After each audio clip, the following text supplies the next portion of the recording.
I'm Tammy Jones, and I am with the Department of Transportation. I serve as their corporate recruiter.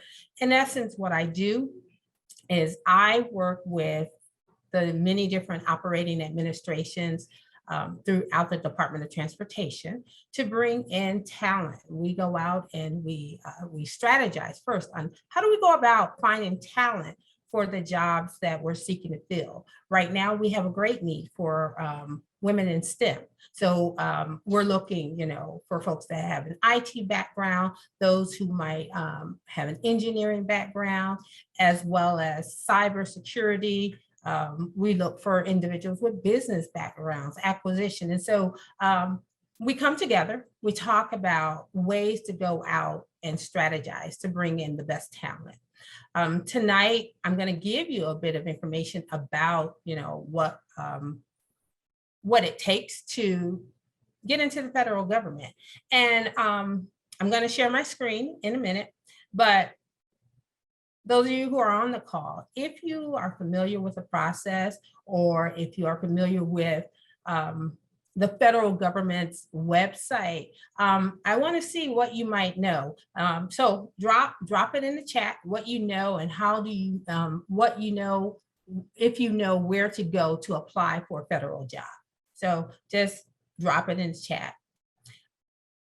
Yep, I see it, USA Jobs, USA Jobs. And USA Jobs is a beast. It's a beast. There's so many people who steer away from USA Jobs, and OPM is working to make it a little bit more friendlier than what it has been in the past. And my job tonight is to help you navigate through USA Jobs. So I'm going to go ahead and share my screen. And I want you all to, let me know if you can see it. Give me a second here.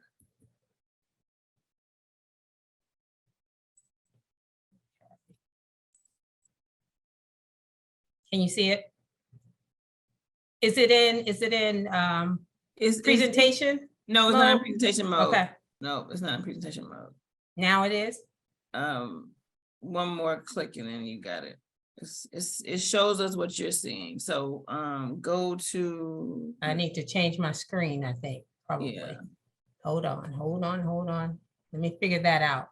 I always had that challenge. So I think it's the display. Swap percent over. Right? Can you see it now? Yeah, that's better. All right. All right. Instead I said swap with Santa. All right. So again, as I mentioned, we're going to talk about, writing your federal resume. So I cannot see the chat right now. Let's see here. Okay, I got it pulled up. So how many of you have a federal resume? Just, yes, thumbs up. You can use, the icons. So those of you who do have a federal resume, you kind of have an idea of what it's supposed to look like, the steps that you're supposed to take when it comes to the resume. So again, we're going to talk about, those different techniques and best practices that work for you, and what the hiring manager is looking for once that resume does come to him or her. Okay. I'm going to stop my video so I can look at these other screens here. All right.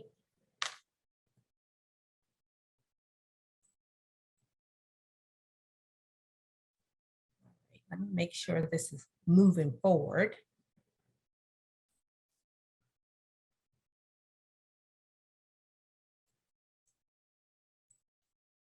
Hold on, next slide. It's not moving. There we go. All right. All right. Make sure you all can see my next slide. So the objective today, we want to understand why a federal resume is important and how it is different from other resumes. I want to make sure that your resume is marketable and that you know how to use a federal job announcement to assist in writing your resume. We're going to talk about learning simple steps to write a results-driven resume, and then also to understand the USA Jobs Resume Builder just a little bit better. So why a resume? Your resume is your federal application, and it's the best way to market yourself. Your federal resume, it conveys your qualifications for the job, and it shows you can provide immediate results. Managers are looking for immediate results, and your resume will speak for you, even before they meet you. So your first and possible only impression is through that resume. And then your federal resume is used to determine those qualifications of the best qualified candidates. And so when we hear individuals talk about your resume and those buzzwords that the system is looking for, that's what we mean by the best qualified candidates. Now, a little bit more about resumes. Many of us are accustomed to a civilian resume, and a civilian resume typically is looking for 1 to 2 pages. They want it to be short and job specific, right? That resume is written to get an interview, where a federal resume is written to get the position, okay? Again, a civilian resume is usually short and job specific. However, a federal resume is more detailed and then job specific. So it's more detailed for that job, but it can also be more detailed for a number of jobs. There are so many times that a manager has posted a position. Manager has posted the position, and then they may have selected one person for the job, but because they had a number of qualified applicants, another manager might come back and say, hey, well, I see that Christy has a great resume, so I want to select Christy, and interview Christy, right? With a civilian or a private resume, they are hard or electronic copies. But your federal resume is computer read and it's scored. So again, that with that federal resume and it being scored, it's looking and it determines the qualifications of the best qualified candidates. Now, another difference between a civilian and federal resume. The civilian resume, the manager reads the resume, interviews, and hires. With a federal resume, a hiring authority can pick you from a list of the best qualified candidates. So even though that system is going to determine the best qualified candidates, hiring authorities, and we'll talk a little bit more about that, hiring authorities, such as whether or not a person has a disability, whether a person is a veteran, and whether a person has experience with the Peace Corps, or a person has an engineering job. Those are some of the hiring authorities that we can use with federal government. So even though you're competing against a list of the best qualified, in terms of a hiring authority, we can select your resume from a separate stack because you meet another set of skills, right? And then finally, a difference between a civilian resume and a federal resume. And we don't like to hear this, but with the civilian resume, it can come quick to hire. And it can go from days to weeks. But with the federal resume, it can be slow to hire. So it can go from 2 months to a year where people are waiting. You can receive notification that you have made the best qualified list, that your resume has moved forward to that hiring manager, and then it comes to a halt. You don't know what's happening. So we're going to talk about some of those tips that we can provide you to make sure that that doesn't happen, and that the hiring manager is very eager to select you from that best qualified list. So, and I want you all to know that this is interactive. So feel free to drop a question in the chat or come off mute. And if you have a question about something, or about you want to share one of your experiences, feel free to do so, because I really don't want to just, talk at you. I do want to talk with you. I want to be able to answer your questions. You have me for quite a bit of time. And so I want to be able to, give you information. It's going to be a lot of information. Again, a lot of information that you probably already know. However, I want to make sure that those questions that you do have are being answered. Okay. So again, some of the tips for writing a federal resume. You want to use plain language and avoid jargon, right? Don't assume that everyone knows what you're talking about when you're referencing a place that you've worked. Don't assume that they know that. You want to spell that word out. And in terms of plain language, you want to make sure that your resume is clear enough that someone in middle school understands it. And you might sing or think that, oh, I'm dummying down, but we want to be able to understand that what you're saying is exactly what you're saying, and you're getting to the bottom line of what you do, right? If you decide to use acronyms, now for me, I would say make sure that you spell it out first, and then you use the acronym if you're going to later on, but you have to define what that acronym is. At the DOT, you heard Carletta speak. She said, Tammy's from the DOT. And I was saying to myself, I don't know if everybody knows what the DOT is. It's the Department of Transportation. And we have some people who refer to DOT as DOT. So the first time I heard somebody say, well, here at DOT, and I'm like, what is DOT? I don't know what DOT is. So then she said the Department of Transportation. Make sure that the person understands what that acronym stands for, and try to use them sparingly. If there are any of you on here who have worked maybe as a contractor or even as a federal employee, you know that we use acronyms all the time. And sometimes we use them so much that we're using the same acronym, but it can mean something different. Try to, especially when you're talking to someone who's not as familiar with your organization or the work that you've done, try to make sure that you spell that out, right? It's very important that you do so.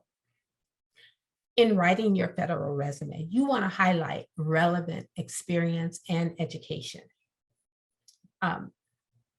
It's very important that the information that you provide, that it is relevant to the job that you are applying to.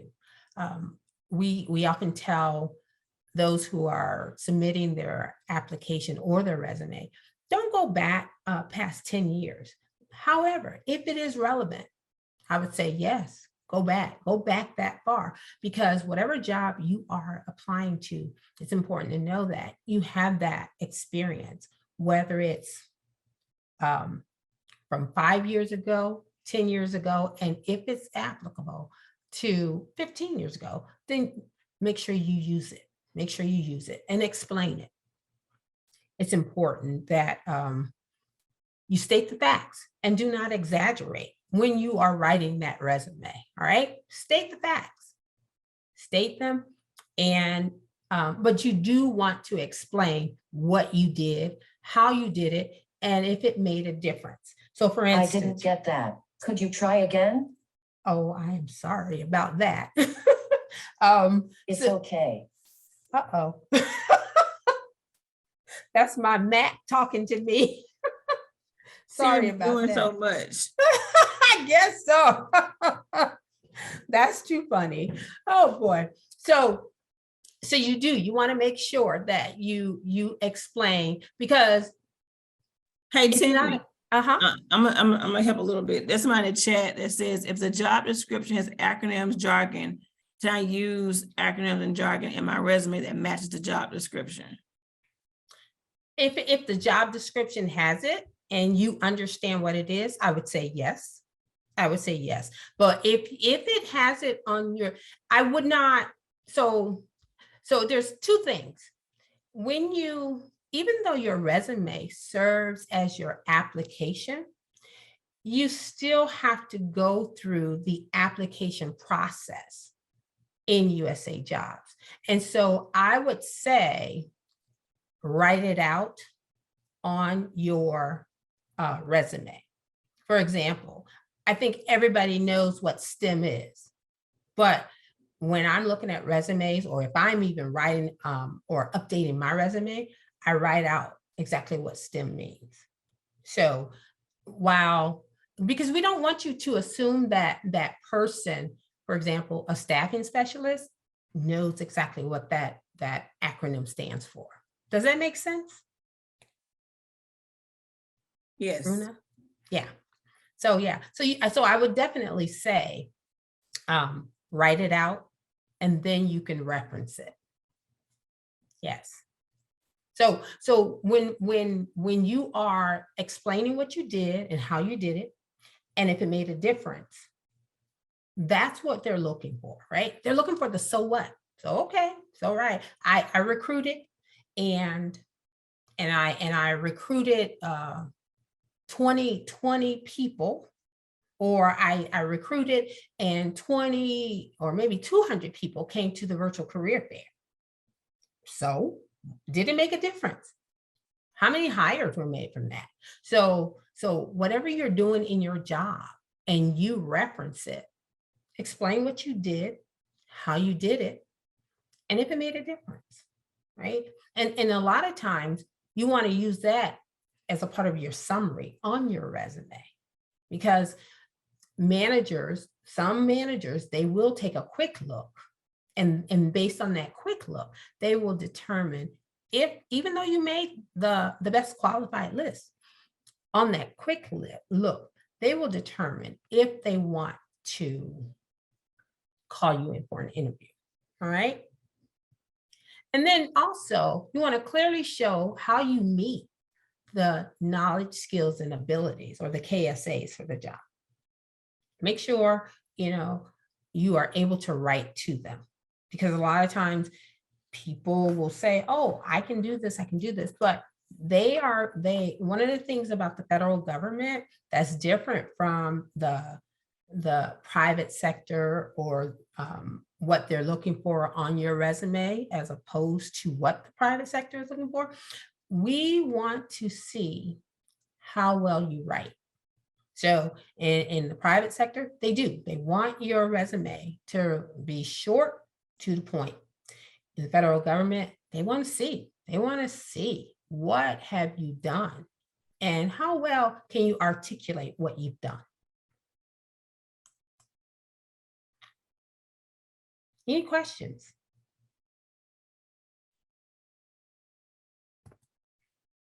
All right. Something else that I want to share with you is that, some tips for writing your resume. You may create up to, okay, go ahead, Perry. I see your question. Go ahead. Oh, yes, thank you. Is there a page count that we should shoot for, or does that depend on the position itself? So it does. It depends on the position and your experience. So for example, So when you go to USA Jobs, they're going to ask you to upload your resume. They're going to ask, in some cases, if you are a recent grad, they may ask you to upload your transcript. If you have experience in the federal space, they're going to ask you to, provide that type of verification. But then they're going to also, they're going to ask you to upload that resume. If your resume has the experience that, aligns with that job, there is no number of pages. There's no limit. Now I've heard people say, try to keep it under maybe 3 pages. I've heard them say that. But if you have 20 years experience and it applies to the job that you're applying to, then I say, yeah, write all that in there, because you're only going to have so much space on your application in USA Jobs. So you want to make sure that your resume, the thing about it, your resume has to mirror what you answer and what you respond to in USA Jobs. Does that make sense? Yes, it does. The only question is, because it becomes, well, you got to have 7 or 8 different resumes and you have to craft them to whatever specific position you're going to. Yeah. That becomes the issue, because it's like, well, all right, I left some stuff off of this one because that was for that specific job, but this one over here in the same database as USA Jobs has all this other stuff. Because yeah, I can pull and print, but then if the resume itself is 12 pages and then all of these other document comes up, then does the system actually read this? If you're putting in like 12 pages, because I mean, if you want them to write, yeah, I could write a novel, but then I don't know if it would actually be received. Okay, so my next tab says that you may create up to 5 customized resumes in USA Jobs, right? Based on your extent of experience. So that's 5 different for the 5 different jobs. However, so the system is going to look at your information that you input, right? In the application. It is the human, the staffing specialist, who's going to look at your resume. And that person is going to actually look for. So if you answered a question and said, I have this type of experience over here, but it was not indicated in your resume, they're going to deem you ineligible, because whatever question is on that application, you want to make sure it is noted somewhere, however you answer that, right? That it is noted somewhere in your resume, right? As having that experience, because that, and true story, that has happened to me, where the staffing specialist looked at my resume and they said, you don't qualify. Well, why don't I qualify? Well, I didn't see this in your resume. You responded that, yes, you have this type of experience, you are at this level, but I didn't see that anywhere in your resume, right? And so the resume doesn't have to end up being 12 pages, right? You can condense, because earlier I said, let's be, write in plain language. So you don't need to use fillers, but write in plain language. And then also make sure that the person does understand what you are writing about. You don't have to write a book, even though you might have, an enormous amount of experience. It's not necessary to write a book, but if it applies, right? Especially in terms of, and I don't know, I don't think many of you are here looking for a senior executive position, but they do. They in essence write books because that's what they're looking for when they select them, as an SES. As a senior executive, they're looking for all of the experience. And I mean, they go way back. They go way back and they have you to write all these essays. So it could very well, depend on the job again that you are are you writing? But again, you can create up to 5 different resumes that USA Jobs will hold. They will hold 5 different resumes. And so you can tailor them as needed. All right. And then did I answer your question, Alex? Yes. Perry, yes, yes, you There- did. Thank you. okay. Uh-huh. All right. And thank you. And then I think Christy, you're saying, is a 2-page resume normal with understanding that reviewers want to see explicitly what you are doing, or is that contingent upon position? 2 to 3, it is normal, definitely normal.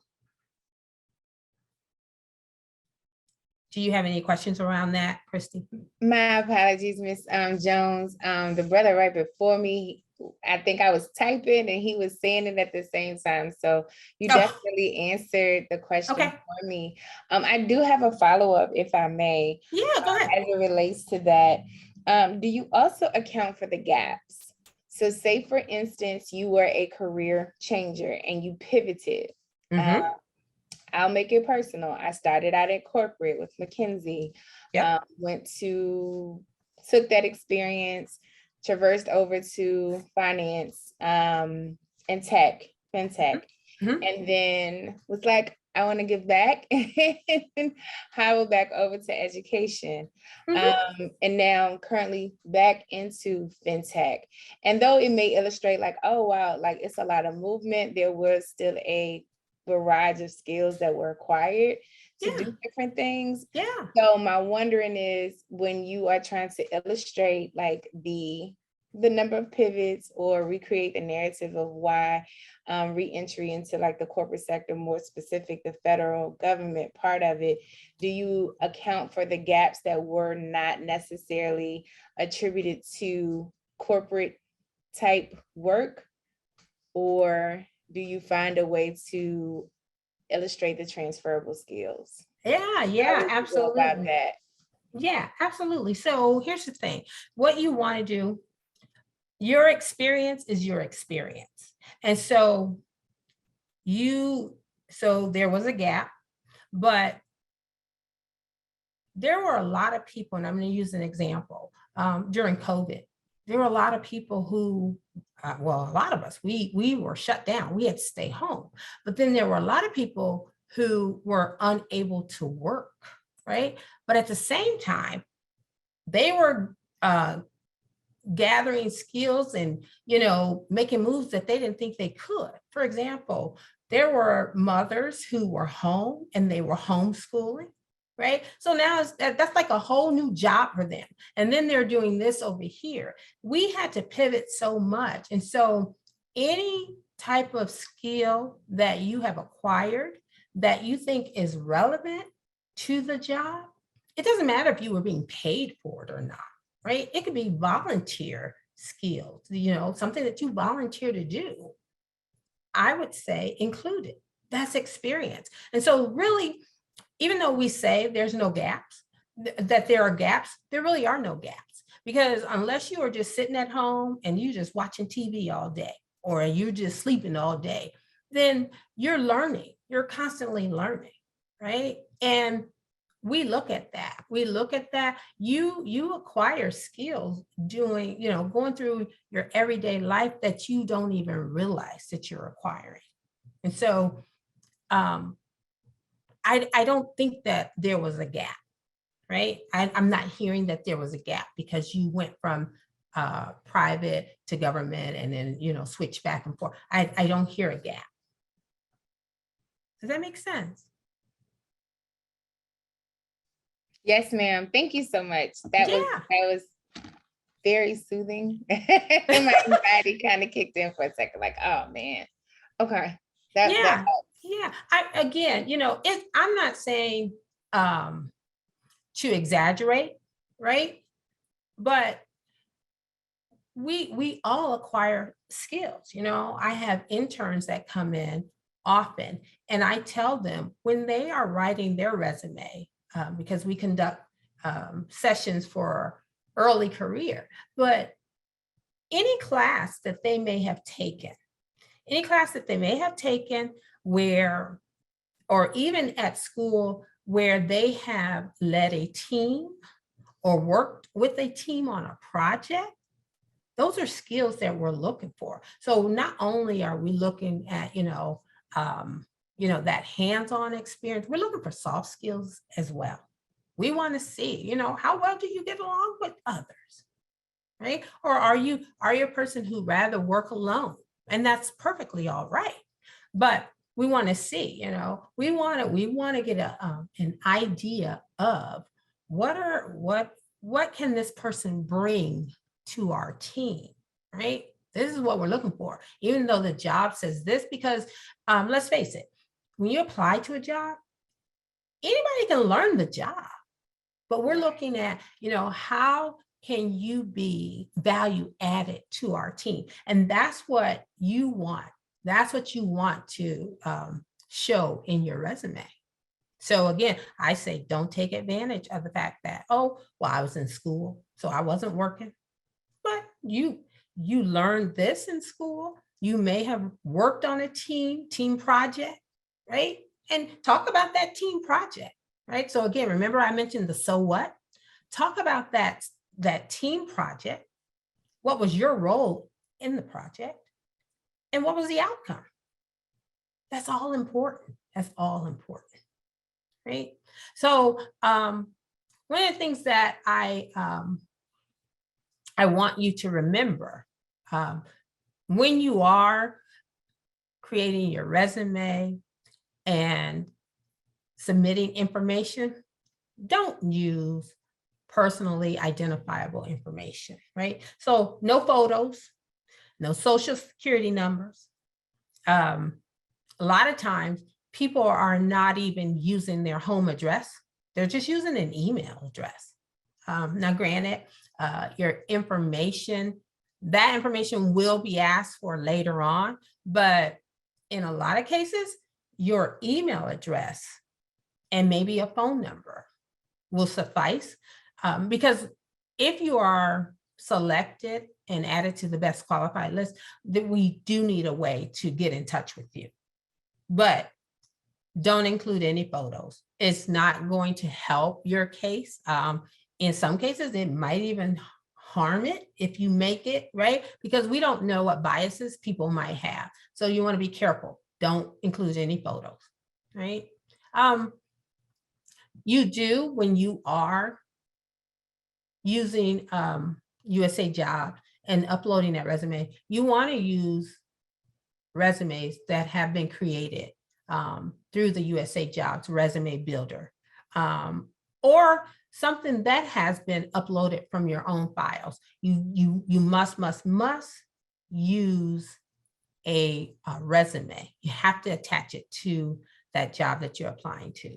Again, if you don't have the documents that they are requesting, you could be the best qualified candidate, but if you don't upload everything, then your chances of that staffing specialist reviewing your resume are very slim. They may just say, oh no, they didn't have everything they need.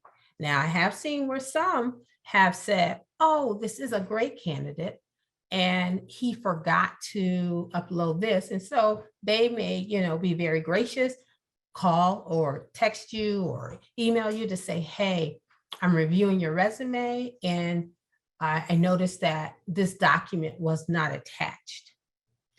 And they may give you a certain amount of time to, send that piece of documentation in. And that to me is what, is a great recruiting skill, because that person really sees the value in what you are bringing to the position. And so they want to make sure that you do have it. But I would tell you, make sure you read that announcement, because it is very important that you have everything that they are asking for up front. All right. Another thing that I wanted to share with you, again, you want to make sure that you customize your resume to each job. right? Again, I'm going to reiterate, state the facts, and avoid any belief or judgment statements. You just want to state the facts, right? And then provide sufficient detail, and use concise language. Avoid any of that language that does not add substance. And then you want to use headings to guide the reader. And when I'm referencing the headings, again, we're talking about your resume. So it's 2 steps. You're gonna upload the documents, your resume being one, and then you're going to go through that application process. So it's a series of questions that they ask, and you're going to answer it. But again, as you are answering those questions, you want to make sure that your resume is mirroring those responses that you are giving. Okay, and you want to make sure that you carefully check your spelling and grammar with your resume. All right. Again, in the private sector, they are looking for maybe 1 to 2 pages. The federal space is unlimited, right? Unless specified by the agency. Sometimes they may say, hey, you know what? Keep it down to no more than 4 pages. I have seen that, but for the most part, it is unlimited, because if that experience that you have is, a part of that, the announcement, or you need to show that you have that qualification or that skill, you want to make sure that you include it, right? With the private sector, the qualifications, they can flex, right? But with the federal government, you must meet the minimum qualification. I will tell you, in the federal government, you must be a US citizen. And in some cases, they want, at the different levels, your experience to at least be at the minimum level. For example, if you are a person applying at the GS scale of 14, you have to have experience or specialized experience at a level of 12 or 13, the level below. It's the only way that you can, meet that minimum qualification. And a lot of times the minimum qualification, it'll change. It'll change from job to job. And so you want to make sure that it's reflected in your resume, as well as on that within the application. And then again, you want to talk about those accomplishments. Talk about those accomplishments in private, less detailed and more generalized. In the federal government. So again, it goes back, Perry, to what you were saying. It goes back to, it could be 12 pages, right? Because they want you to be specific, and they want you to talk about those accomplishments. So again, and I can't reiterate this enough. If it is applicable to the job, you should include that information, right? Some other resume writing do's. Again, be thorough and detailed. Clearly depict your experience, your qualifications, and your accomplishments. When you're writing, you want to use past tense action verbs. And then you want to use relevant words and descriptions and phrases from the job announcements, the duties, and job classifications. So again, that way, if you do that, then your resume mirroring and responding to those questions should not be as difficult, right? You want to use, these are some more tips. You want to use percentages and years of experience where possible. So, and then you want to modify again that application for each position for which you apply. So, so as to include new or different requirements. So again, you have up to 5 different resumes that you can upload to USA jobs. And then you want to be careful, and we'll talk a little bit more about that, but you want to be careful in terms of making sure that the information that you do have uploaded, that it is relevant and that it is your most recent. I remember a time where I was going through looking at old resumes, and then I was actually, there was a job that I had applied to. When I applied to that job, it had pre-populated the information in the application. And I'm thinking, wow, how do they know this about me, right? Well, it was when I first built my resume in USA Jobs. It took all that information from USA Jobs and it transferred it over into the application. And I was no longer at that specific job that it had in there. I had way more experience. I was at a different level. And so I had to go back through that application and take all that information out. My home address had changed. All of that information that it had asked for, it had changed. So if you're using that resume builder, you want to make sure that the information that's there is always current whenever you're applying to the job, because some of the, and it's not all the application systems, but some of them are actually going to pre-populate your information. So make sure you check that out. Before we move to the different formats, I want to talk about, again, and reiterate some of the don'ts. So don't just state your duties, right? Tell the employer how well you did it with accomplishments and quantifications. So again, the so what factor, right? So, okay, so I brought in, I held this event, I brought in 200 applicants or 200 attendees. So what? What happened from there, right? What was the end result? Did we hire?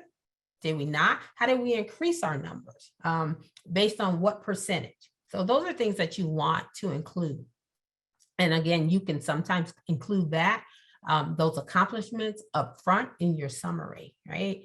And we'll talk a little bit about that in a minute. But do not attach position descriptions to document your experience either, right? Don't copy and paste that stuff. Don't copy and paste it. If you have that experience, you just want to write it out. Write it in your own words. Write it out. Don't copy and paste it. And again, in terms of those acronyms, do not assume that the HR specialists know that information, because they don't. They don't. And don't use them unless they are already spelled out initially. All right. So formats. There are two typical formats, right? A functional, and we don't want you to use that. And then there's a reverse chronological, right? So in that, you want to, this is when you're starting to write.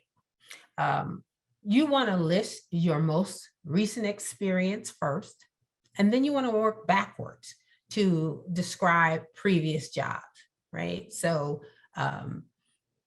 if you're in a position now, or I'm going to use Christy as an example. So Christy, whatever that last job was, or when you were in transition, right? You want to use that. You want to use that.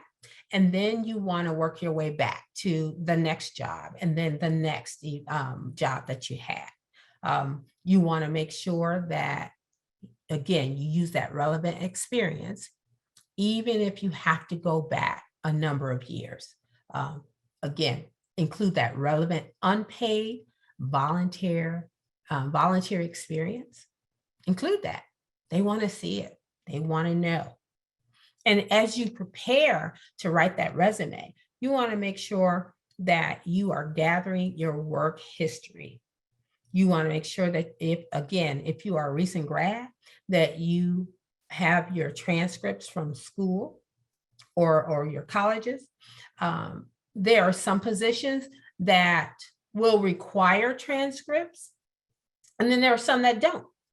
There are some positions, for example, if you are applying to an engineering job, or if you're applying to an engineering job, Yeah, they want to see your transcript. They want to see that you have that skill set.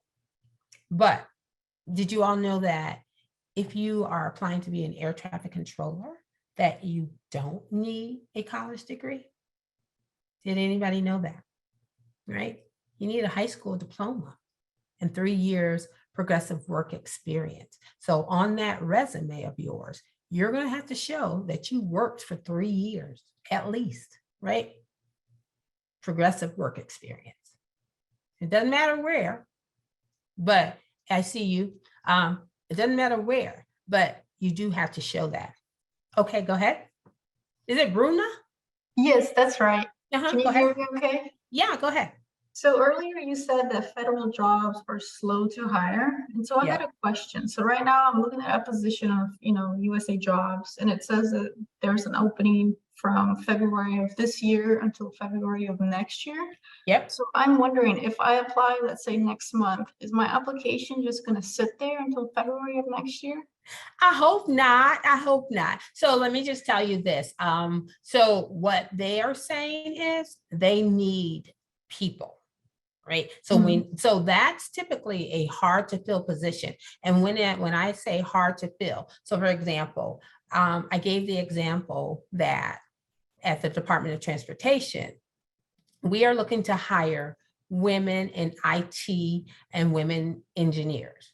So we may have an announcement that is open from February until February of next year, because we're trying to get, women in those positions, right? It's hard. They exist, but for some reason, and we're trying to figure it out, what's happening? Why aren't women, either, I think they are applying, but why aren't they being interviewed, or why aren't they being hired at the Department of Transportation?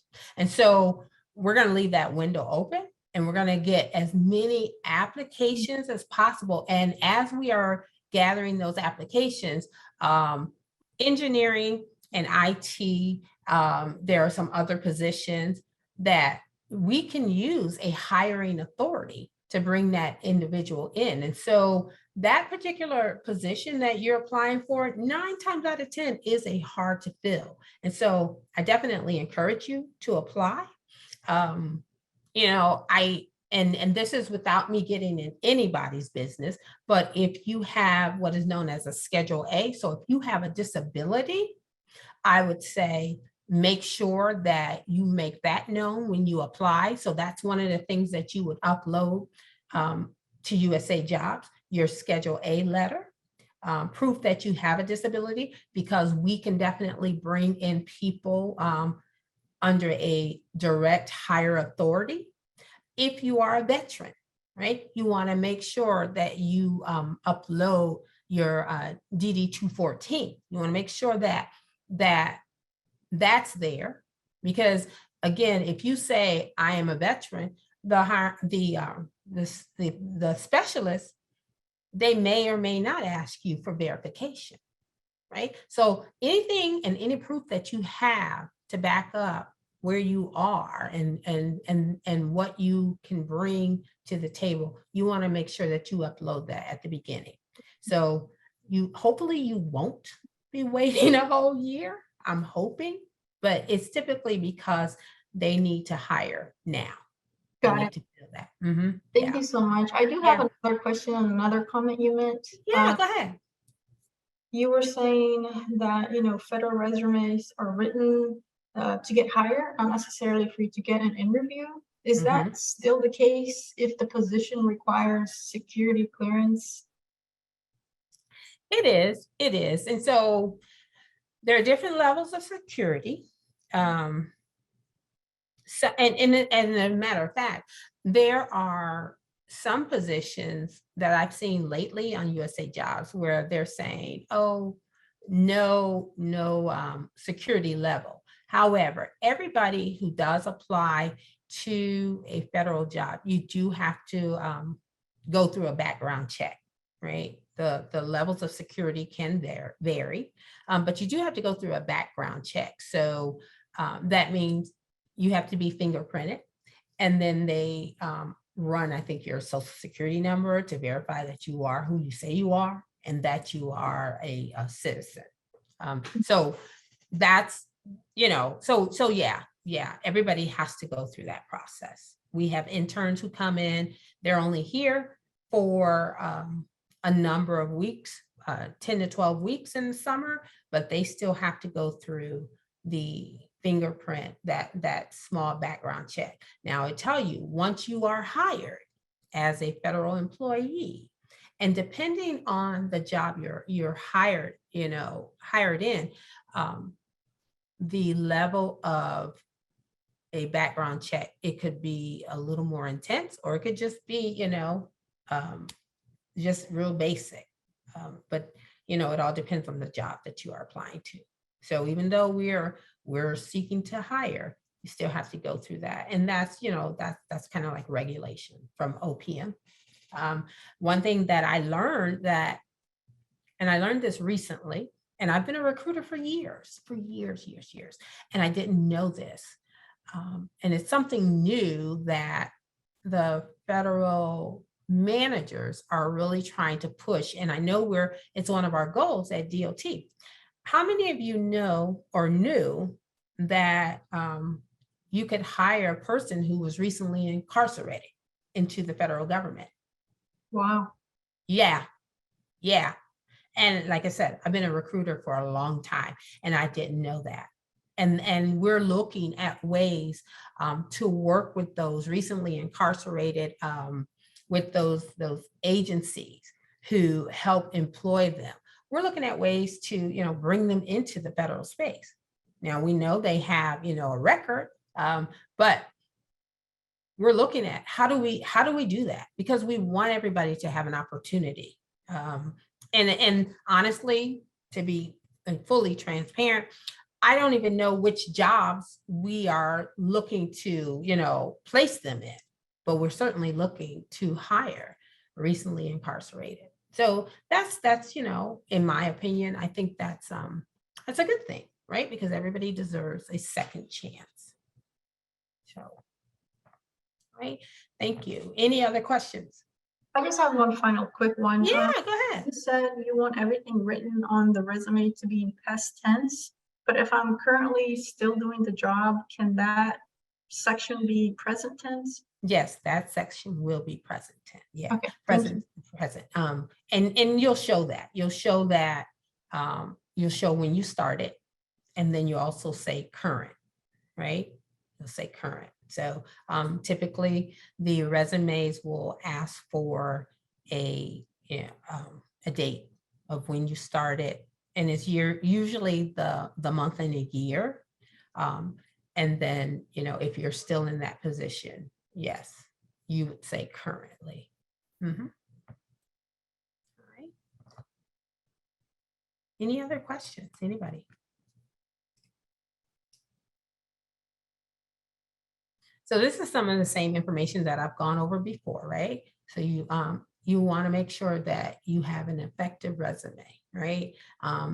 Effective resumes are sufficient in length to show your qualifications, right? They demonstrate specific relevant experience, and they clearly show the results and the accomplishments. So again, where I'm going to always say, show those accomplishments, because they ask, I see that.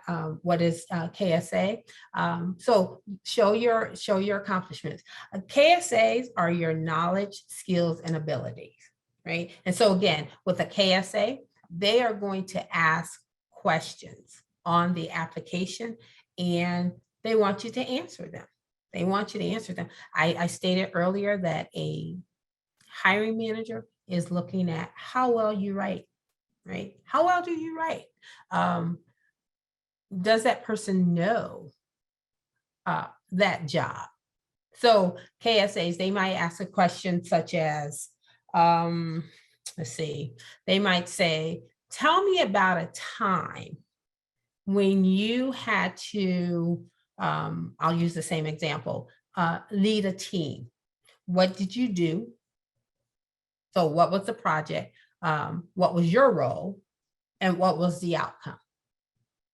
and your knowledge, skills, and abilities, right? So you want to talk about the knowledge of that particular project. What skills did you bring? And then the ability. So again, the outcomes. What did you do? The so what factor, right? You want to make sure with your resumes that they are flawless with regards to spelling and grammar. Believe it or not, there are resumes that come across our desks that really have a lot of spelling errors. And it could be, that you were rushing through, but you want to make sure that you take the time. And so even when writing, and Bruna, you said you're looking at these resumes or you're looking at the job. So you have to give yourself, even though this one is a year long, if you were applying for a job that probably closes in 2 weeks, you want to give yourself at least a week to write that resume and to apply to the job, because you have to go through your resume and make sure that the information that you want is there in terms of that job. You want to make sure that you have, crossed every T and dotted every I. And sometimes, even when you apply, you want to make sure that there's another pair of eyes that have looked over your resume for you. So give yourself enough time.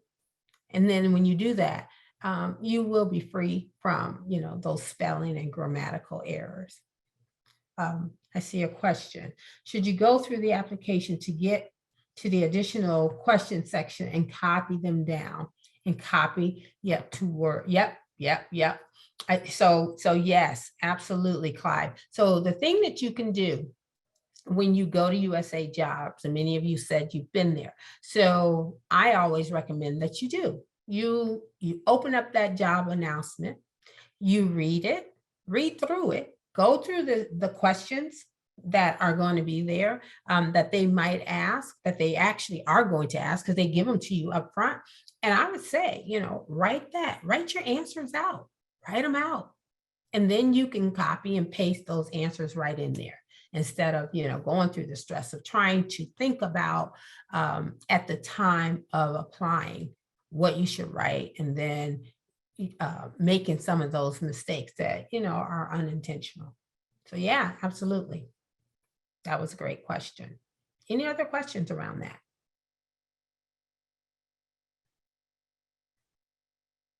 So again, you want to make sure that you gather that work history, right? Detail necessary information to qualify. So that, again, that means that you want to go through and really look at one of the things that kind of throw people off is the title of the job. I will tell you, read in the job. Don't just stop at the title. Across the federal space, there is a management program analyst doing different things. That my job title, when I first started in the federal government, and I was still recruiting in HR, my job was a management program analyst. Then I moved to another office and doing the exact same thing. Then they made me an HR specialist. Exact same thing. So you want to make sure that if there's a job you think you see that you might be interested in, read that job, because it's going to tell you a lot. You're going to get the information that you need from that job announcement. And then there's always a number on there that if you have questions around that job announcement, there's a number or an email where you can email or call to ask questions. Okay. You want to make sure that you support the answers on the application and the questionnaire. All right, let me see. Somebody put something in the chat.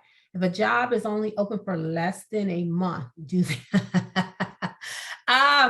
that's it's hard to say, honestly. It's hard to say whether they have somebody in mind or not. I will tell you that in terms of so most of the time, if they have someone in mind, you will never see that job unless you already work in the federal government. And so you wouldn't see it if they had somebody in mind. Sometimes, and I see, Kevin, that some of the jobs were only open for 14 days. There are some jobs that have only been open for 3 days. I reference air traffic control. And it could be because of the number of resumes that they receive or the applications that they receive, or it could be because they need to go ahead and fill that position. And so they're only going to take a handful of resumes. There are, I think some of you may have seen some of the job announcements that says or state only taking the first 100 or 150 or 200 resumes. That's because they can get up to 1,800 resumes, at a time. And if the system selects all 1,800, guess what happens? That staffing specialist assigned to that announcement has to go through all 1,800 applications. And so sometimes they will shorten that window. They'll shorten the window because of the number of applications or resumes that they are receiving. And then other times it is because they have to quickly hire. Managers may have funding, and then sometimes, they travel, they may be out for a period of time, or they just might be very busy. And then they are, told, okay, if you don't hire, you're going to lose that spot. So then they have to hurry up, put that job out there, and then hire.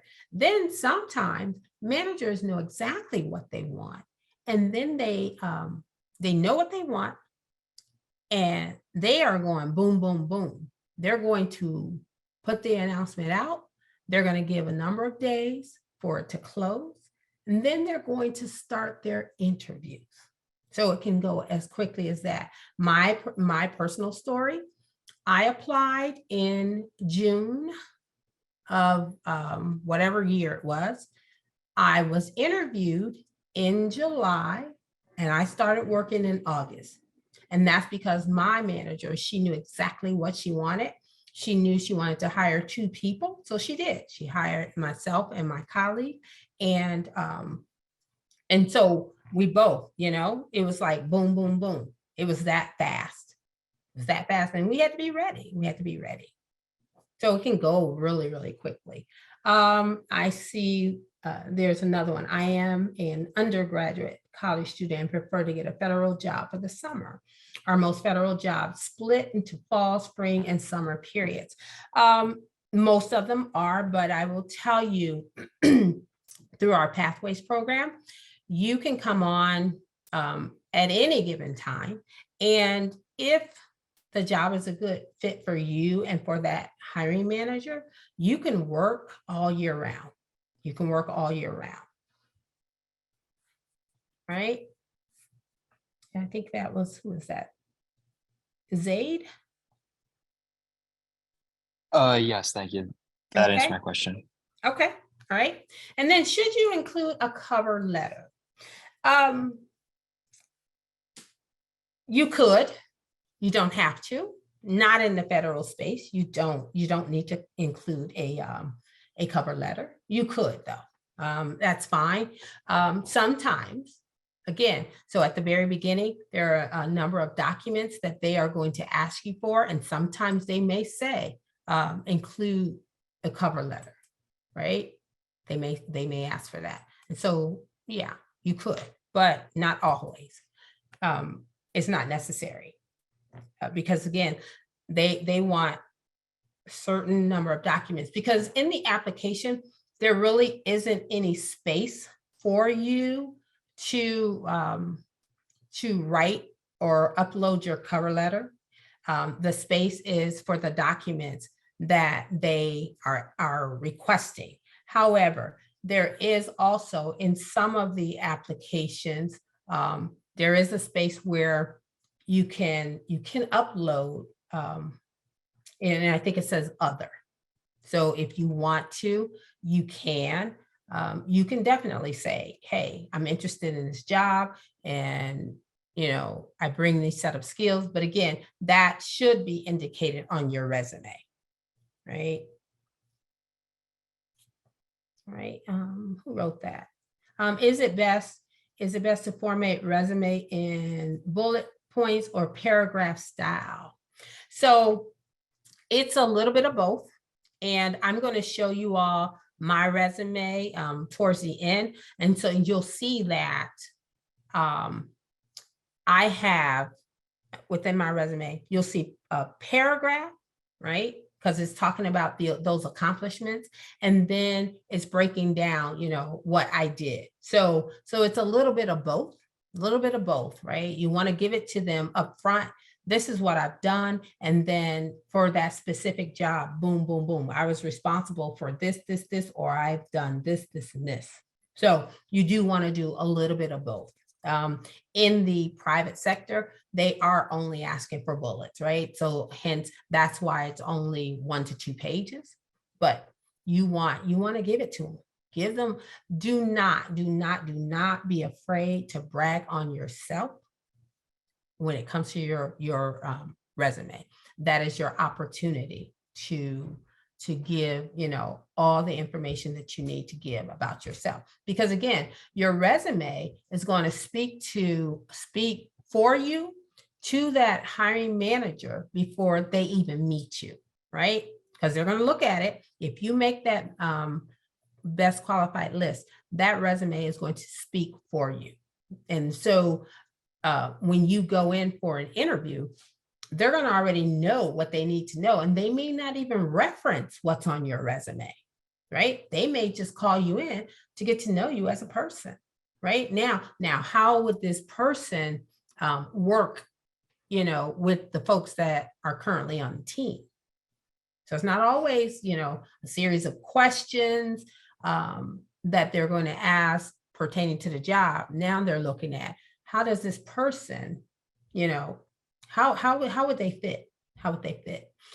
Again, because your resume has already spoken for you. All right. I see, let's see. Do I include my salary? Hold on. Wait. Do I include my salary on my federal resume to qualify for the grade I'm applying for? No. So if you are, once upon a time, if you were in the federal space, they were asking for your salary. And some agencies might ask for it, but you are not required. You are not required to provide that information, right? You're not required to provide that on your resume. And in fact, you're not even required. So hear me. If in an interview they ask you what was your salary, or what is your current salary, you're not required to answer that, right? That they should not ask you that. You're not required. So they shouldn't. Your salary is based on the skills that you bring, and so it's not necessary to include your salary on your resume. When they look at your specialized skill, that's going to determine the grade. Because when you apply, they're going to say, this is either at a grade 12 or 13 or 14. And sometimes they give you the option of what grade are you applying for, right? And if you say I'm applying for grade 13, then they're going to look at your experience of a grade 12. And that's how they're gonna rate you. Okay, well, this person is applying at a 13, but they have grade 12, which is the previous and specialized experience, right? So that's what they're gonna look at. They're gonna look at that experience that you bring to the table. They should not look at your current salary. All right. All right. Next, hold on, let me scroll down. I've seen some roles that say this job will close when we have, received 100 applications, which may be sooner than the closing date. Yep, that is true. Will the job posting close automatically, or would it be open until the listing end date, but only? Nope, it will close. It will definitely close at 100. Absolutely. And I've seen that happen where we have posted for a student intern for our pathway students.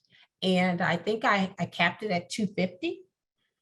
And over the weekend, it was posted on the Friday night. Over the weekend, when I came back to work that Monday, we had already reached the 250. And I wanted it open for 2 weeks, but it was open over the weekend. So yeah, and it's going to close. And I told them, I said, well, my announcement is open. They said, oh no, it closed. So yeah, once it hits that number, whatever number it is, it's going to close automatically. All right. Let's see. I heard it is best to apply for jobs at the beginning of the fiscal year. Do you find this is true? No, I don't.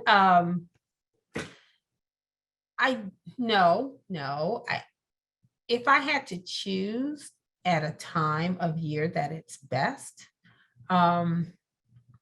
it's not at the beginning, it's actually at the end of the fiscal year in the summer months, towards the end, because that's when they have the funding and they need to spend it. At the beginning of the fiscal year, we don't typically have our funding for the first quarter. So from October, November, December, we don't even know what our budgets are. So no, that's just a myth. All right. What if they ask for your range verbally? They shouldn't ask that either. They should not ask that. So a hiring manager should never ask that. I will tell you, a HR specialist, if they offer, extend a tentative offer, they may come to you with a figure. And if it's below your range, then I would say go back to that HR specialist, not that hiring manager, because the hiring manager, he or she is not the one who is processing your information. So hiring manager should never have access to your salary information. They should never have access to like your social security number, right? That's that HR specialist. And with the HR specialist, there is a code of ethics. There is a code of ethics, and they can't share your information, right? So HR specialists, they are bound by a certain code where they can't share your information. And remember, I talked about security levels. HR specialists go through a different security level because they do have access to your personally identifiable information, right? So that hiring manager should not ever ask you for a range verbally. They shouldn't. And if they ask, don't answer it. And don't fear that, I have to answer this or I won't get the job. Don't ever feel that way, right? There are laws and there are rules in place for a reason, so we don't ever want you, if you're trying to get in the federal space, to feel pressure that you have to answer certain questions. that is one of the questions you should never, answer. Don't do it. Now, if we're talking private sector, yeah, they can ask, right? But we're talking about the federal government cannot do that. All right. Anyone Tammy, else? one Hi. quick question. Earlier, when you were talking about hiring authorities, so is recent college grad, is that one of them?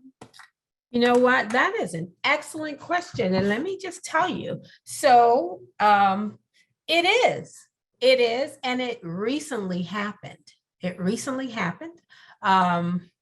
Probably at DOT, at transportation. It happened at the beginning of June.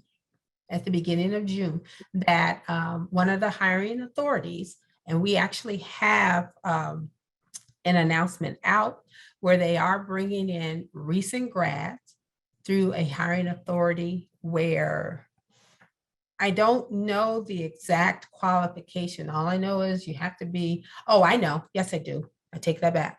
They are looking for HR specialists, folks in finance, acquisition, and there was one other, but those are the areas for direct hire authority for recent grads. And do you know if that's the same case, for example, for the Department of Defense? Is it all the same? It might be because who was it? OPM. They did just come out with regulation, or with this new guidance that agencies who hired students, a certain number of students last year, they could bring in and use this higher authority to bring in new students. So yeah, so it's probably across the federal space, not just with the Department of Transportation. Okay, thank you. And I guess I'll explain why I was asking. Yeah. So I am a veteran, and I saw that if you are a veteran, they consider college grad, I believe it's 5 years after graduation instead of the regular 2 years. But the Yeah. position I'm looking at requires experience. So I was wondering, should I put that as one of my hiring authorities, or just not even include it? That you are a veteran? No, that I'm considered a recent grad. Oh, yeah, I would. Yes, absolutely. And usually the HR specialist, they will know that, because with that authority, you have X number of years after you've graduated, especially if you, just recently came back from active duty, then yeah, they definitely will look at that and they will know. Mhm. Okay, thank you. Yeah. Let's see here. Finance and acquisition, is that only for recent grads? It's not only for recent grads, but what they want to do is to, bring in early career. And so they are using that authority for early career. In terms of someone with experience, finance and acquisition, yes, they do want individuals with experience, and that's at a higher grade level. With the recent grads, I think it starts at fitness grades 4 through 7. So that's like early career, like this is your first job type of, experience that they are looking at for the recent grad. Okay. And then let's see, I've seen those jobs asking for significant experience. What is that? Title means nothing. Click the job listing. He's just responding to Christy's question. Oh, okay. Okay. All right. Oh, I see it. All right. So when you are preparing your resume, you want to think outside the box, and don't ignore those leadership roles, right? In social or civic organizations. Don't ignore volunteer experiences, any of the projects that you've worked on, any professional academic challenges or successes, right? Don't don't think that, oh, they're not going to look at that, because they do. And then any special assignments, for example, for me, there were a couple of times where I was on a special assignment. I detailed at one point to Homeland Security, and I worked in their education office. And even though I was still being paid by my agency or my mode at the Department of Transportation, which was FAA at the time, Federal Aviation Administration, I gained a lot of experience there. It was a 6-month assignment outside of my my normal agency, but I gained that experience, and I certainly used that experience, on my resume to say that, hey, I've done this, I've done this, I've done this. Okay. All right. A lot of great questions. All right. So in terms of the job announcement sections that will help you craft your resume, you want to use them, right? So, and again, we talk about the order. So you want to talk about the duties, the requirements, the qualifications, and then even, the occupational application questionnaire, right? And it's linked from the announcement. So you want to look at what are they asking? I think somebody had placed in the chat earlier that, should we go in there and take a look at the announcement and the questions? You definitely want to do that. All right. Want to make sure that you take a look at the announcement, take a look at the questions, and really read that announcement to see where you fit in. See, hey, am I a great fit? What can I bring to this, right? Some of the announcements may say acquisition specialist, but again, some might say an HR specialist. That can mean anything. I'm an HR specialist, but I am a corporate recruiter, right?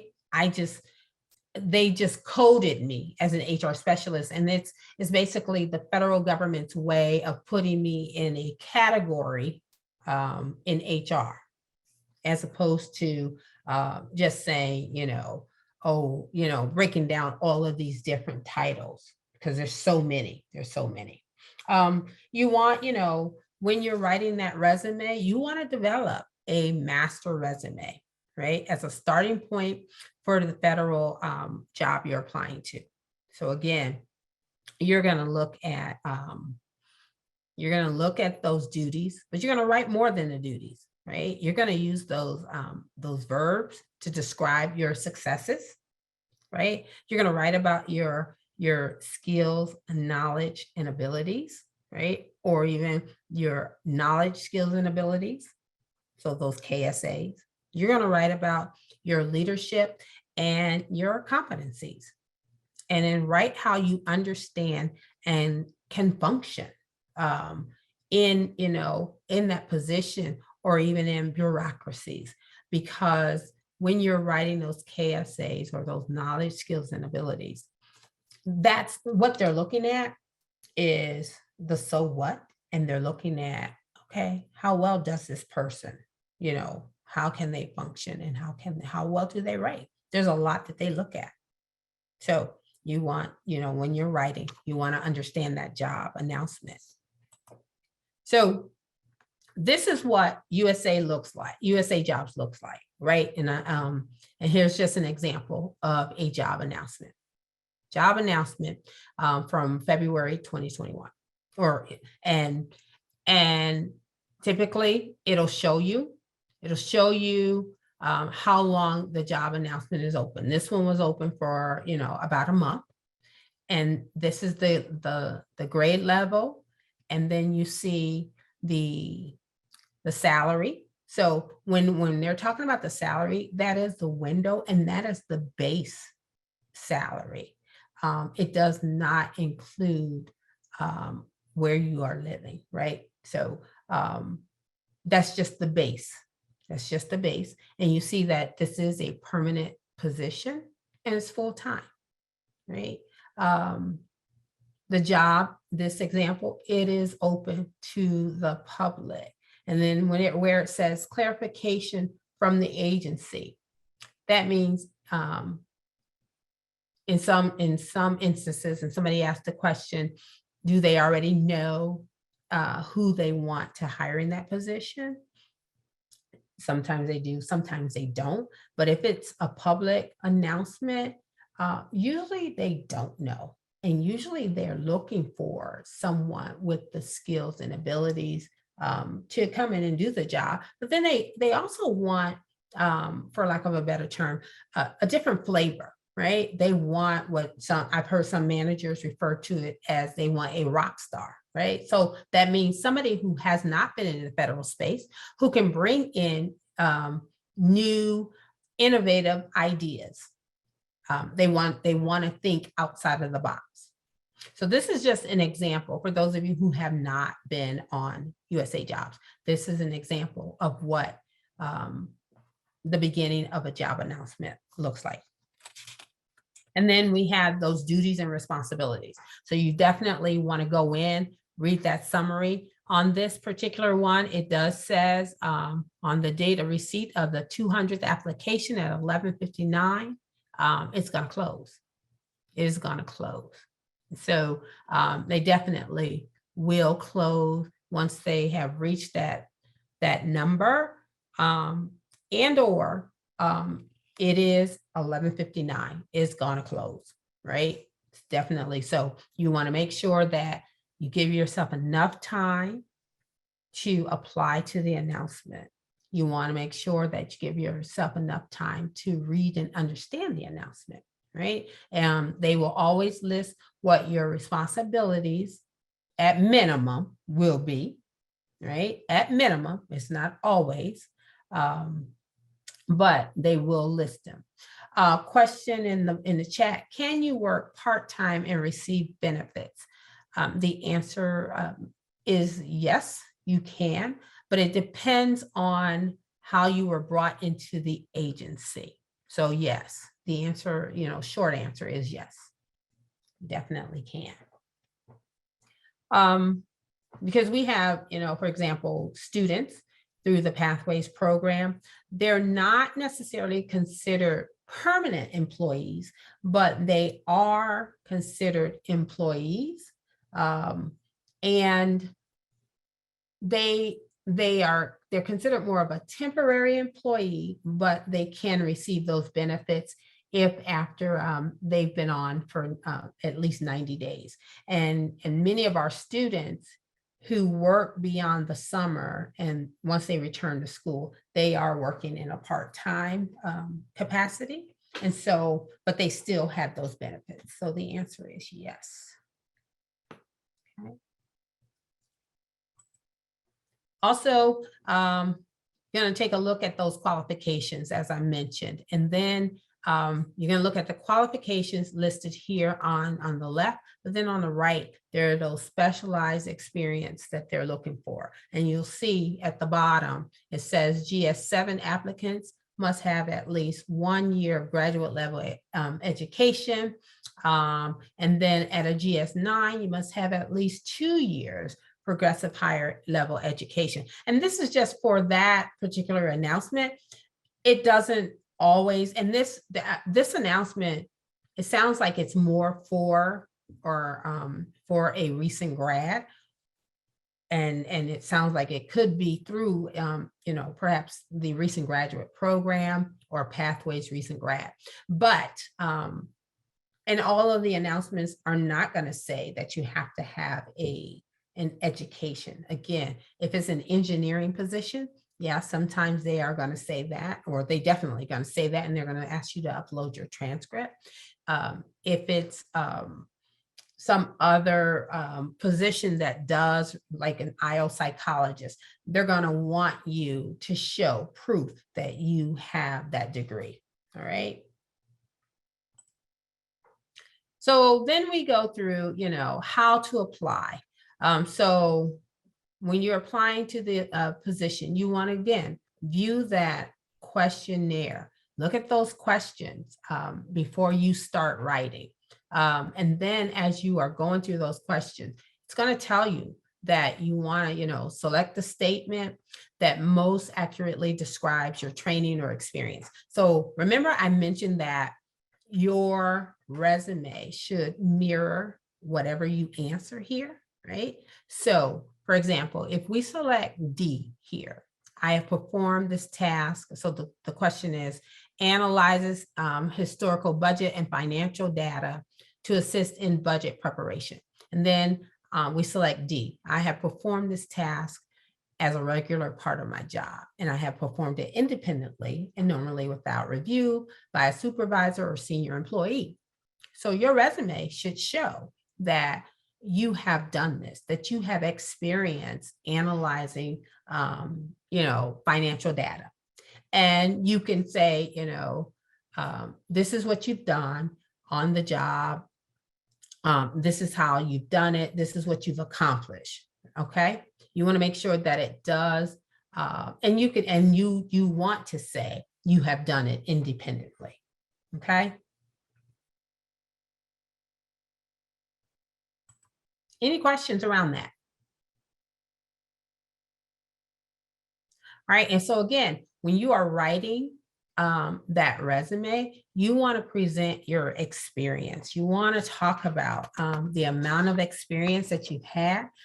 You've managed an 8-person team over 15 years. And then you want to talk about that level of experience. You want to expound in all of those areas, right? You routinely advise and brief organizations or senior executives on yada, yada, yada, right?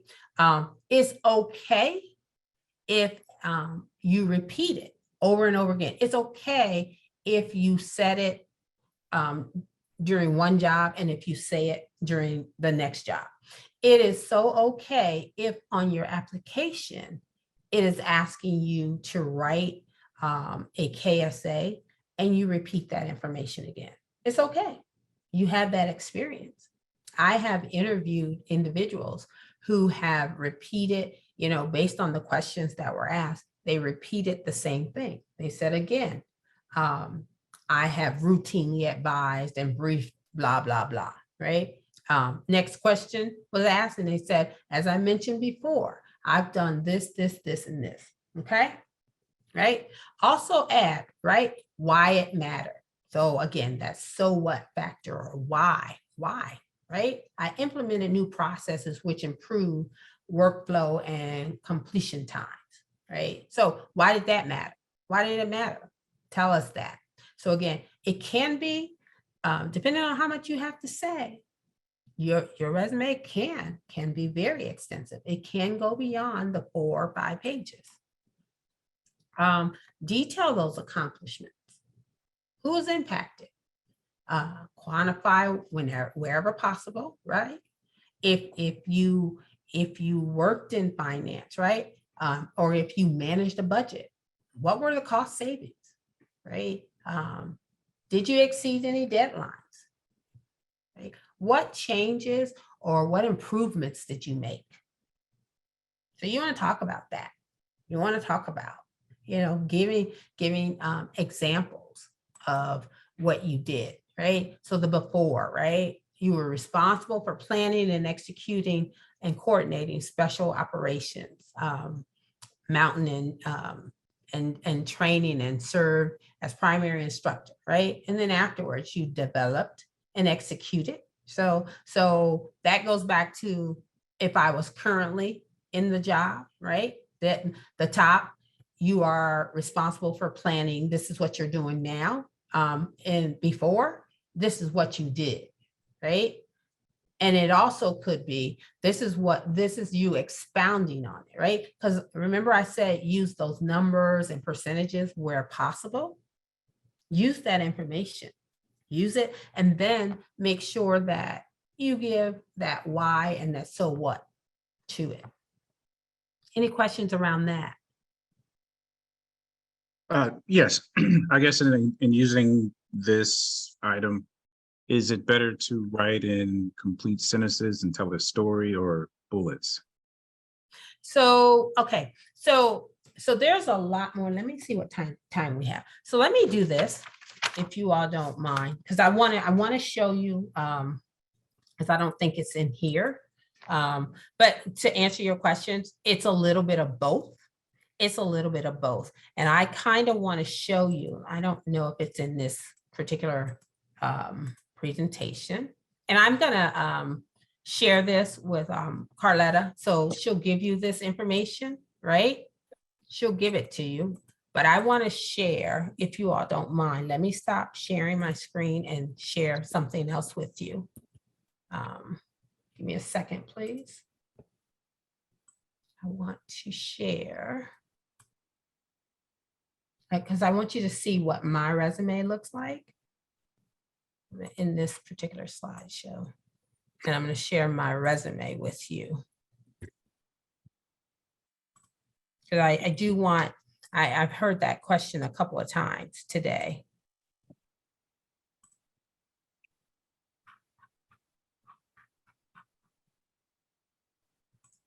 And just let me know when you can see my screen.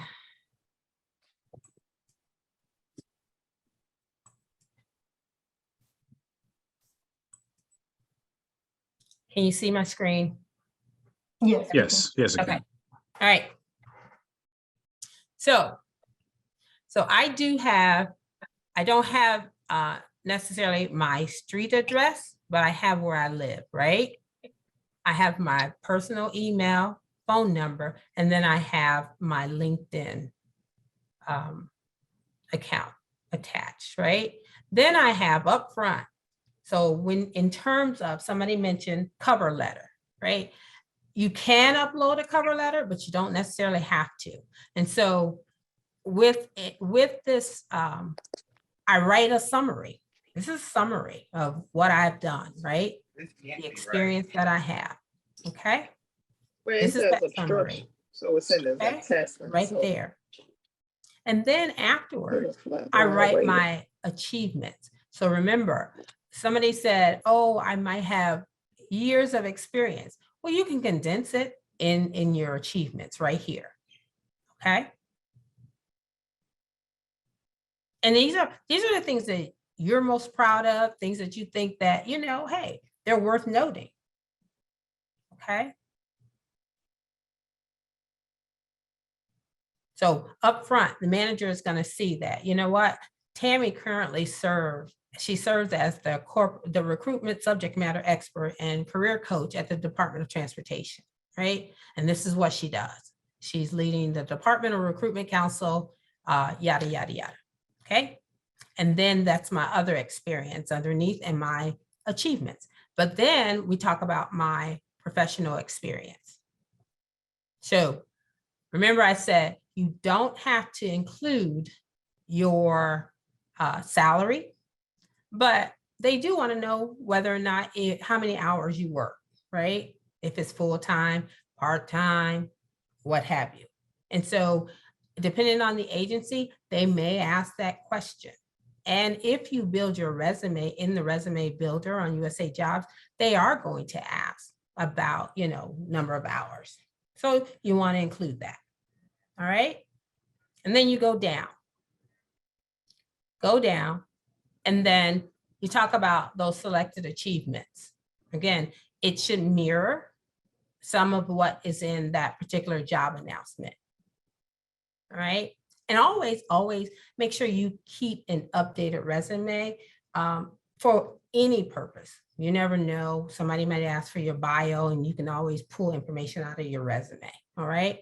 So I chose to select these as my achievements while working at the Department of Transportation. Now, I would tell you, I've been with Department of Transportation since 2009, but I've only been in the office of the secretary since 2020 during right in the middle of COVID. All right. And so, but these are my achievements since I've been there.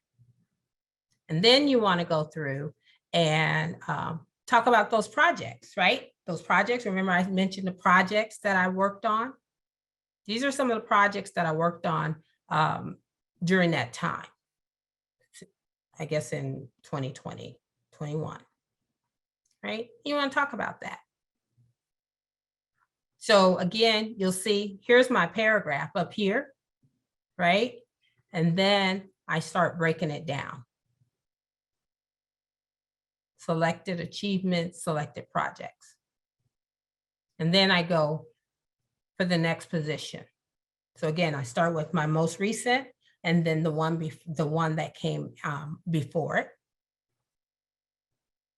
And again, paragraph form, selected achievements. And this is just what I want to share. And it probably, it depended on what job I may have, I see you, Perry, it depended on the job that I may have been interested in at the time. Go ahead, Perry. Actually, you sort of brought it up just then. I was wondering if this was your master resume, or is this one you crafted for a specific position? Meaning, Yeah. how it's set up where you have what you've done in that current position, then you have selected achievements, and then you go to the next one. Is that a format for a specific job, or is this just your standard master resume for USA, the federal one? Yeah, this is my standard for a federal. This is my standard, but I will tell you, I do go through and I tweak it based on whatever job I'm applying for, right? If I'm applying for, I don't know. Well, so in my current role, I am in, human capital planning, right? And this is what I do, and this is who I am. But they may want to see my experience doing something else. And so I will craft it based on what the job is asking for, right? I'm not embellishing, but I am pulling out those skills that I have and I'm bringing them to the front. But then also in that field that I am applying to, or that position, then if they want to see, and this might have been a position for a recruitment job, I don't know, but I'm pulling that up so they can see that, you know what, these are my achievements. This is what she's bringing to the table, right? And then followed by my experience.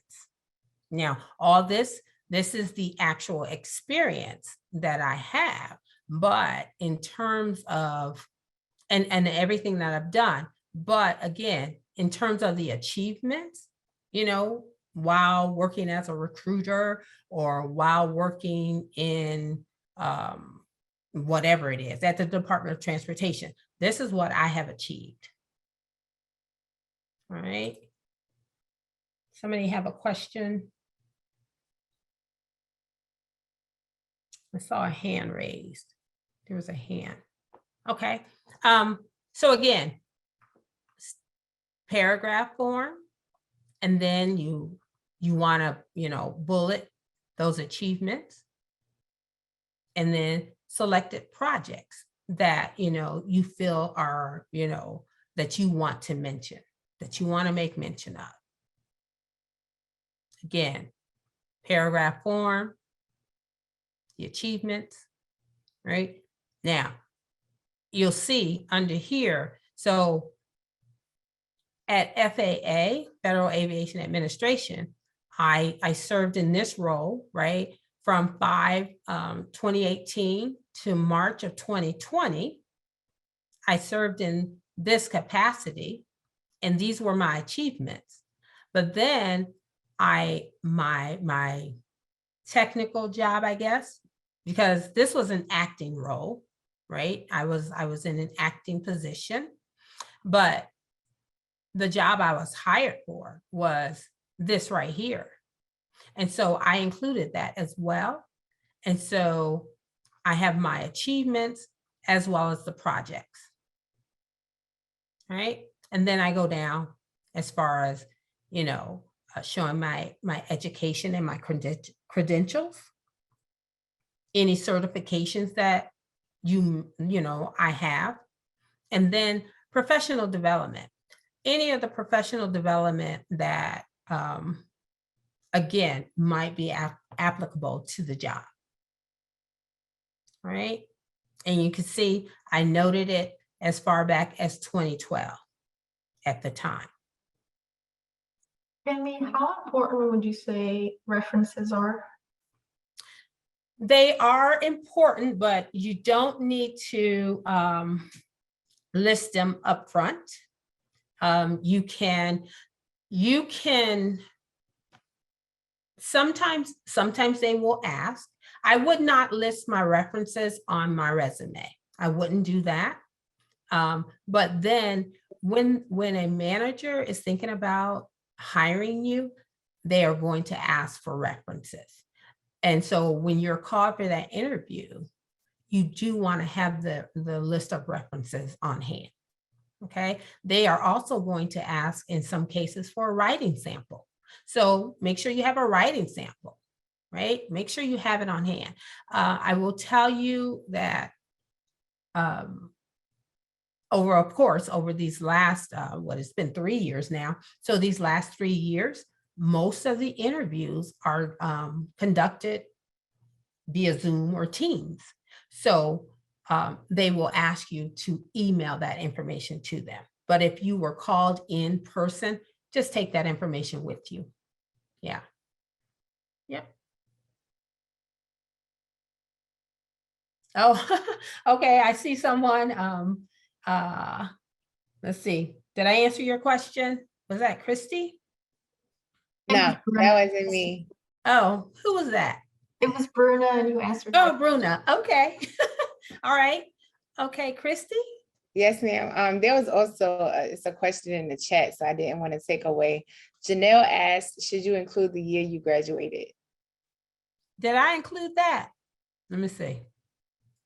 No. So here's the thing. Some people do, some people don't. It can date you, right? And remember how I said some people have those biases, right? You don't have to. You don't have to include it, right? You don't have to. No, you don't need to include it, especially if there's a concern. Now, there are, some rules against, the biases based on, age discrimination. You can't do that. You shouldn't do it, but it happens. They will look at you sometimes and say, oh, this person graduated that long ago. This person might be this age. And then, they may make a decision based on that. So I would not do that. I would not include, and that's a great question. I would not include the year I graduated. All they need to know, they'll know it when they ask for your transcript. But up front, right? Up front. And again, here's the thing. The hiring manager is going to see your resume. And there's information that hiring manager should not be privy to, right? They don't need to know how old or how young you are. They don't need to know that. They don't need to know your address, right? They don't need to know your social security number. All of that is a part of HR. Your HR specialist will ask for that information. Your hiring manager should not even be made aware that you have a disability if you have one, right? Again, that's the HR specialist who has that information. They shouldn't know that, right? The hiring manager should not know when you left the military, right? They shouldn't know your discharge date. They shouldn't know that. That's all HR, that HR specialist, okay? And again, they should not know what the salary is. When they come back with an offer, the hiring manager will go through the HR specialist and they will say, okay, I want to hire Christy and I want, to bring her in at this level and I want to pay her, base salary, this right here. That the HR specialist is going to go back to you and she's going to say, Christy, this is what they're presenting. And Christy's going to make a decision and say, yay or nay, right? Christy's going to say, yeah, okay, that's pretty good. But I'm worth more. So how about this right here, right? And you guys, you can negotiate. You can definitely negotiate. And then that person will take it back to the hiring manager. And then they will make a decision.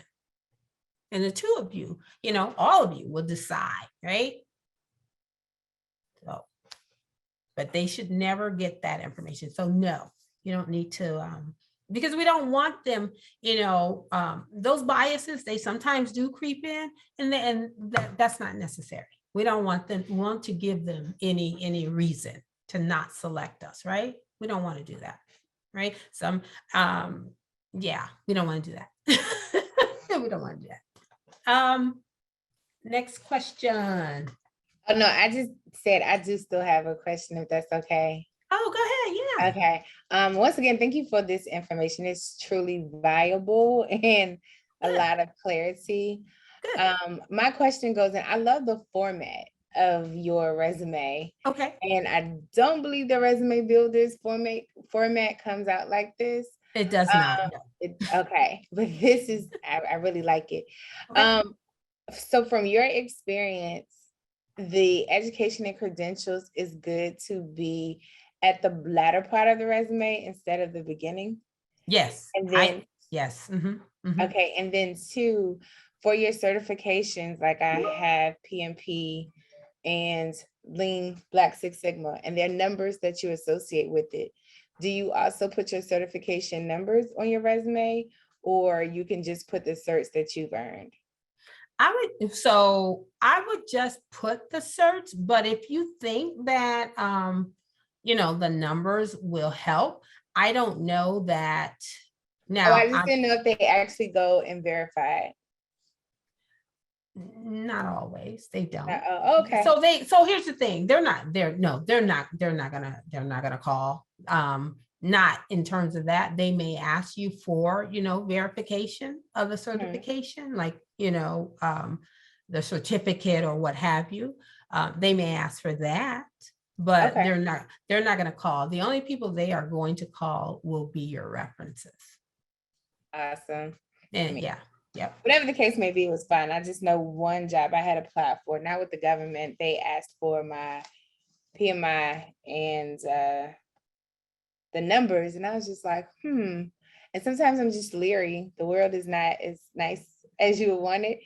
So I'm like going with my number, and yes, it is authentic to me, but still, I didn't mind. I gave it to him anyway, but I was just wondering, to what end would that be required for a federal opportunity? Yeah. So no, you don't need to.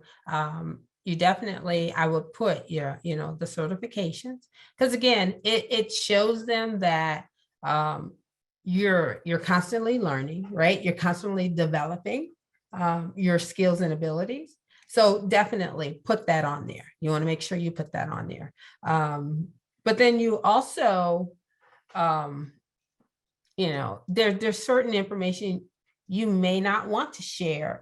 Again, in terms of age, and because they can date you based on when you went to school, right? They can do that.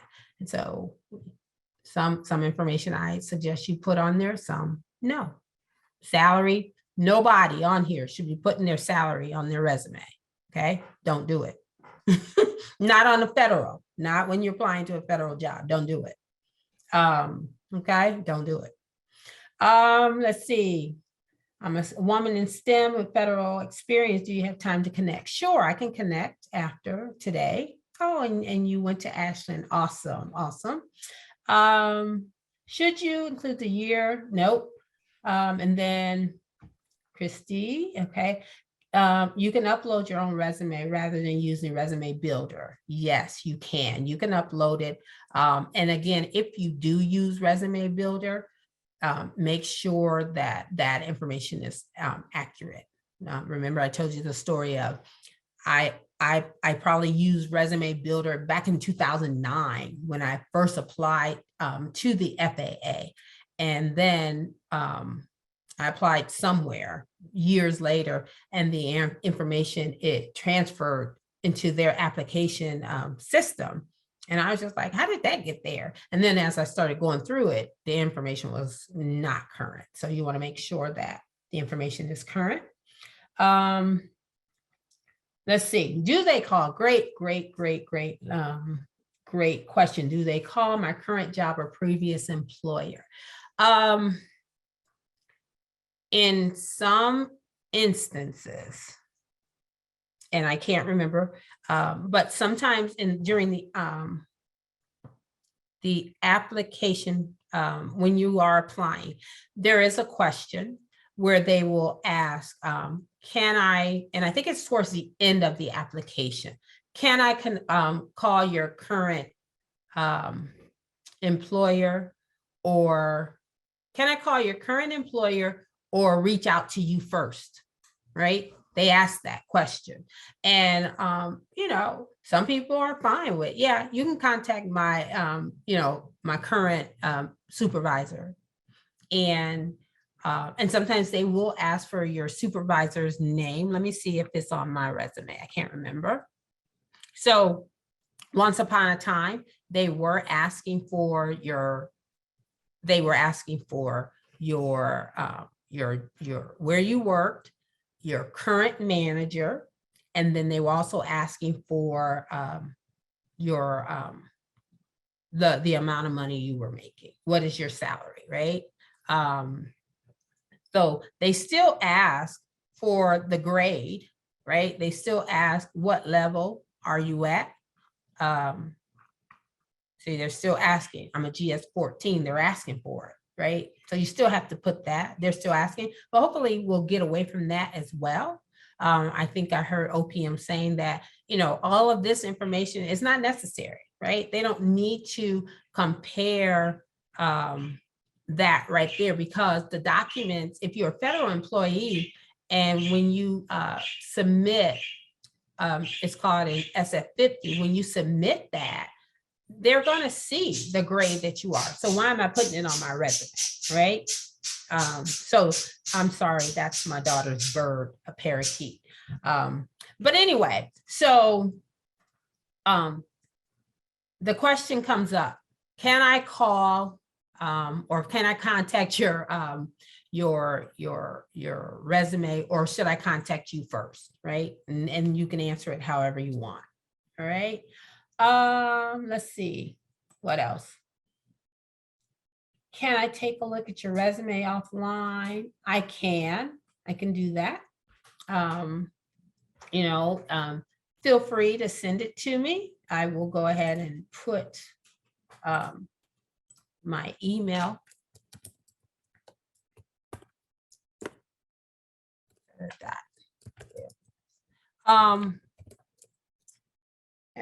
DOT.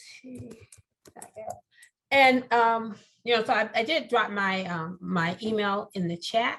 One of the other things before we wrap up, I do want to remind you all that, so there's two things that are going to happen, and Carlotta alluded to it. So over the next couple of weeks, we are going at the Department of Transportation. So we're planning for our virtual career fair. And we are hiring in those career fields that I had mentioned, IT and engineering. That's kind of like our focus. But at the same time, there's a number, over 100 positions that we are seeking to fill. So we're hosting a virtual career fair July 20th. It'll be via the Brazen platform, and it'll be from 10 a.m. to 4 p.m. We will have a number of information sessions, and we also will have an opportunity for you to speak with the Department of Transportation recruiters and hiring managers. You can certainly upload your resume ahead of time. We will have posted positions that you can take a look at either on the platform as well as on USA Jobs, and possibly begin your application with the jobs. But at the same time, when you attend the virtual career fair, you'll have an opportunity to speak with the hiring manager or that HR specialist about the job. Prior to the career fair, you will have an opportunity to have your resume reviewed by a group of folks at the Department of Transportation. So we're going to host a session, another session to the I'm going to stop sharing and let me see if I can find that flyer. But we are going to, host sessions where we review your resume. So, it's kind of like a one-on-one, or we're kind of like in a planning process, in the planning phases of it, but we will actually be able to, give you some pointers on your resume. All right. Let me see if I can pull up the flyer.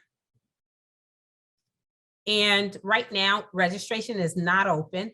We just want you to save the date and be ready. Let's see here.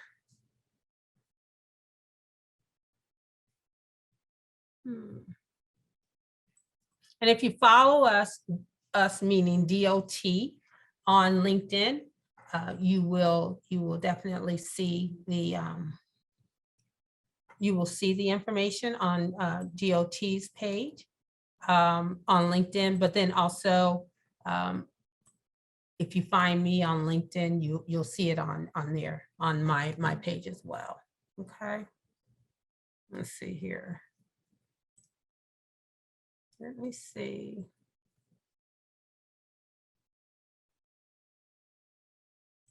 Trying to get this document for you.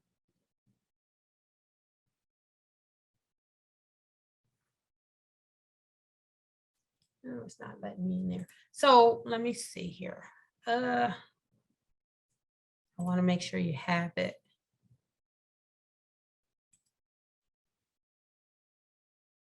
At any rate, it's not letting me do it, but I will share the information with Carletta, and then she can possibly send it out to you all.